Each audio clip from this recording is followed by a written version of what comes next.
भारत जय जय सरकार और गुर्जर जो है महापंचायत के लोगों के बीच में वार्ता का क्रम जारी है। मुझे पूरा भरोसा है कि इसका शांतिपूर्वक समाधान निश्चित रूप से निकलेगा। आइए, आज हर वर्ष की भांति हमारे द्वारा अजमेर शहर की सभी विद्यालयों में 90% या उससे अधिक अंक लाने वाले माध्यमिक शिक्षा बोर्ड हो या सीबीएसई बोर्ड हो की परीक्षा में 12वीं कक्षा में जिसने उत्तीर्ण किया है 90% के अंकों के साथ, उनको आज सम्मानित करने का अवसर हमको मिला है।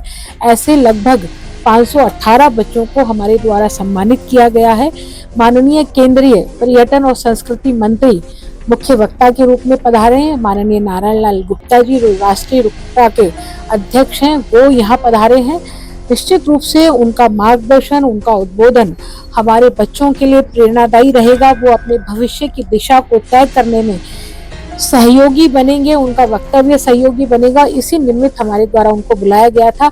जिस उद्देश्य की पूर्ति हमने करनी चाहिए थी, वो उद्देश्य हमारा पूरा हुआ। मैं सभी अभिभावकों को, सभी संस्था प्रधानों को, सभी बच्चों को इस अवसर पर बहुत बहुत बधाई देती हूँ कि उन्होंने हमें सेवा का अवसर दिया। मुख्य अतिथि के रूप में केंद्रीय सांस्कृतिक और पर्यटन मंत्री माननीय गजेंद्र सिंह शेखावत जी का मुख्य उद्बोधन और मुख्य आतिथ्य हमको मिला है।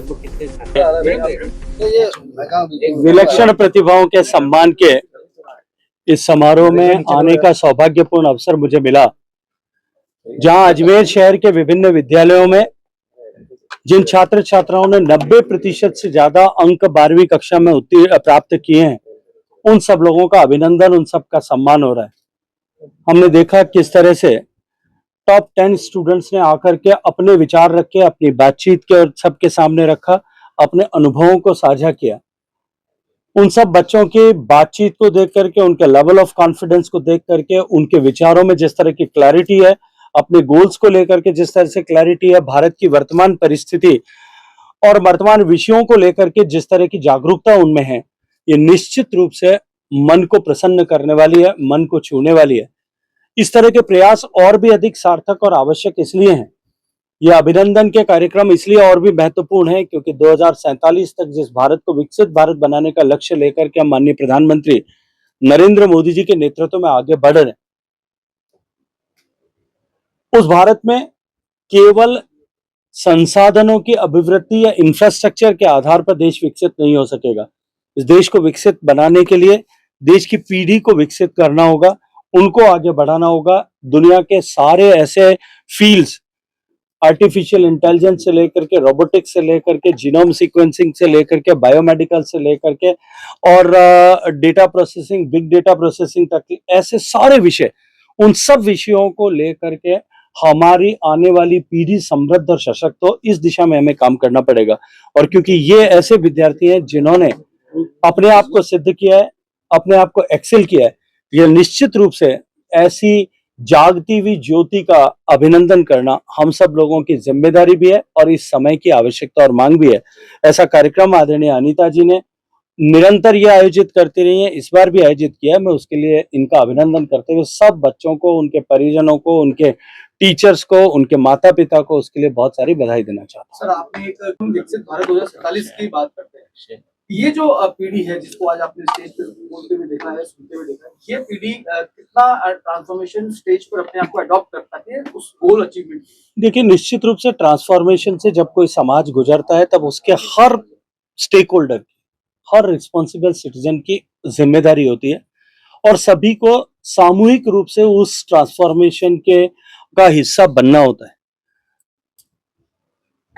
कुछ लोग उसके एक्टिवली सहभागी बनते हैं, कुछ लोग पैसिवली सहभागी होते हैं और भारत जैसे विशाल देश में शायद कुछ लोग ऐसे होते हैं जो सिर्फ मूक दर्शक बन करके उसे देखते रहते हैं और ट्रांसफॉर्मेशन हो जाता है।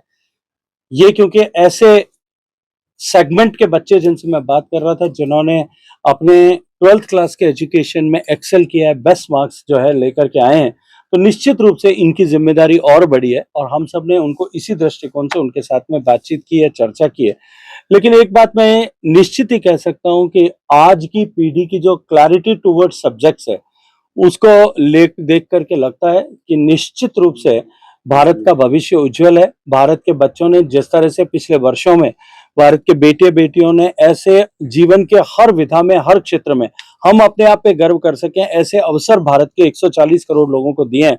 मैं ये मानता हूं कि ये पीढ़ी भी निश्चित रूप से ऐसे नए अवसरों का सृजन राष्ट्र के लिए करने वाली है। भारत देखिए, सरकार और गुर्जर जो है महापंचायत के लोगों के बीच में वार्ता का क्रम जारी है। मुझे पूरा भरोसा है कि इसका शांतिपूर्वक समाधान निश्चित रूप से निकलेगा। आइए, हर वर्ष की भांति हमारे द्वारा अजमेर शहर की सभी विद्यालयों में 90% या उससे अधिक अंक लाने वाले माध्यमिक शिक्षा बोर्ड हो या सीबीएसई बोर्ड हो की परीक्षा में 12वीं कक्षा में जिसने उत्तीर्ण किया है 90% के अंकों के साथ, उनको आज सम्मानित करने का अवसर हमको मिला है।